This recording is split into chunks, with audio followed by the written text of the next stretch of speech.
up some new girls for the farm. This one right here, Black Angus. She's bred. And you can see there's my two Charleys and two Char Angus. Todd's the baldy bull in the middle. There's my little baldy heifer, she's bred. Here's my other new one. All these new ones are about 5 years old. They're bred. She's solid black, got a white spot on her forehead. And then the last one is a red. So we got 3 new mamas to add to the 5 heifers that we got, so now we're up to 8.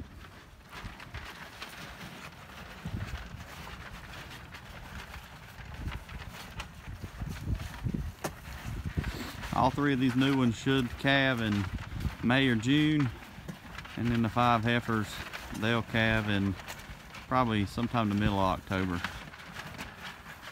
Alright, so quick tip today in the fencing world. This is my guide stick, and I know some people are probably thinking, what in the world is a guide stick and why do you have it? Well, this right here is something that I would not want to build fence again without. It's an old tomato stake. It's a 1 inch by 1 inch stick of wood. It's about 5 or 6 foot tall. It's got marks on it, and all of these marks on it mean something. So the thin black lines, they're a little bit faded on the introduction video. We're going to freshen those up today and add some more.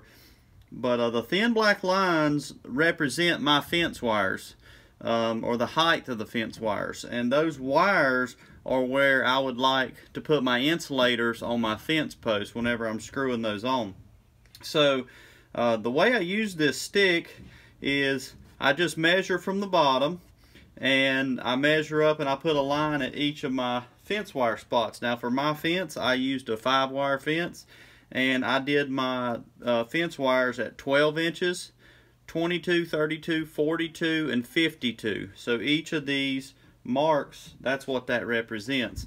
At the top, there's a mark that says brace, and it's a little bit different.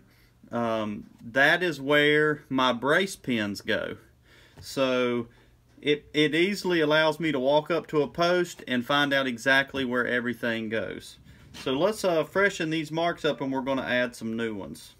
So you'll have to excuse the junky mess on my workbench, and I don't know how this video is going to turn out at that angle. But this right here is my 12-inch mark. So I'm just going to take this marker and darken it up a little bit. I've been using this this guide stick for about 2 years. So it's been beat up and it's pretty faded. Now you'll see I put the mark on 3 sides. I don't put it on all 4 because this side's going to go up against the post.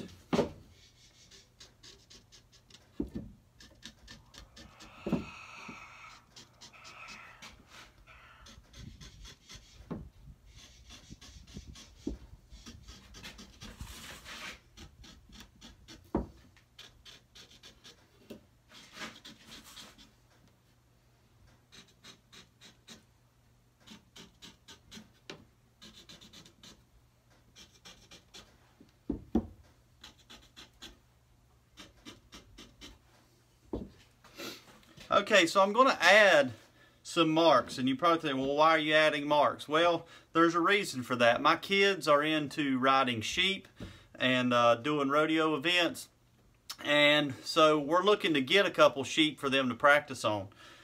So I need somewhere to keep them. Now, these wires at 12, 22, 32, 42, that's not going to hold in a sheep. They're not close enough. Electric fence is really not preferred for keeping sheep, but I don't really want to sink the money in to buying woven wire fence since I just built my electric fence, because woven wire is very expensive. I also do not want to spend money on the portable electric fence such as Premier One.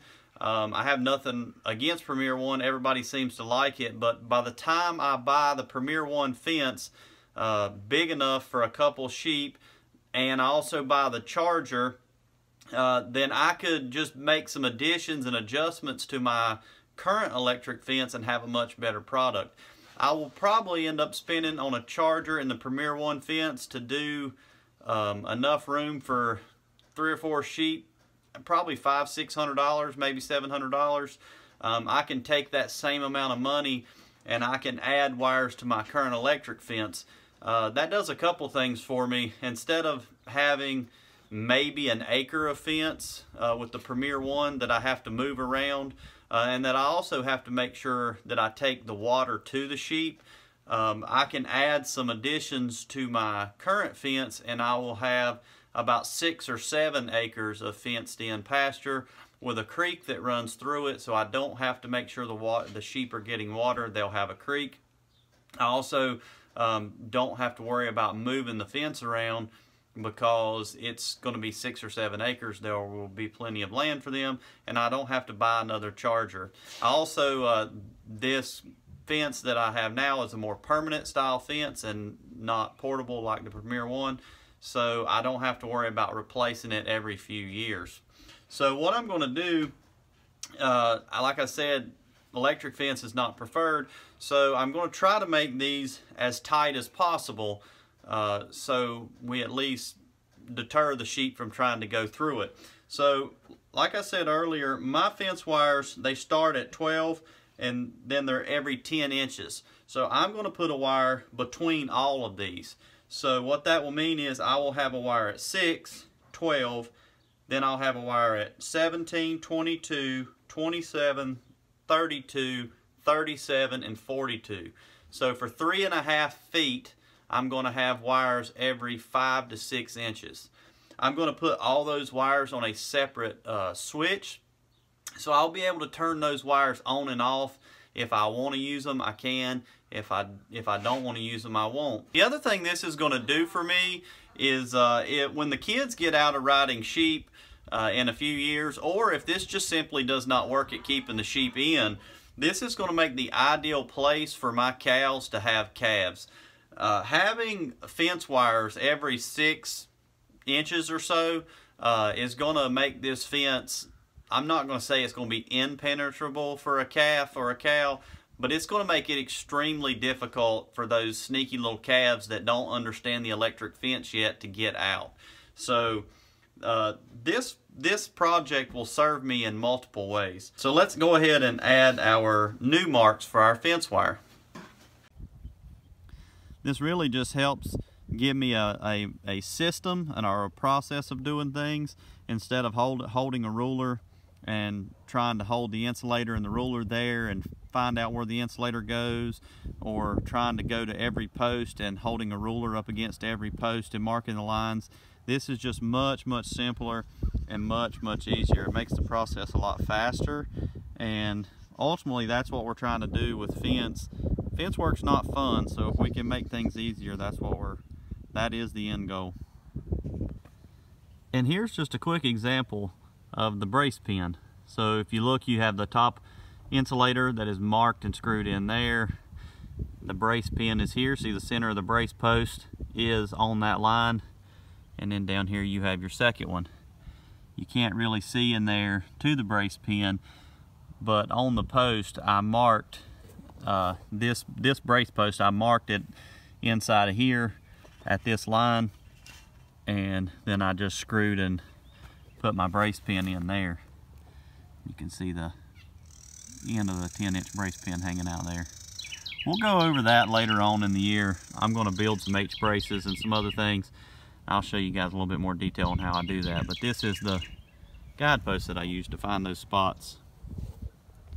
This guidepost also works really good for the ends of your fence too, where you terminate your fences.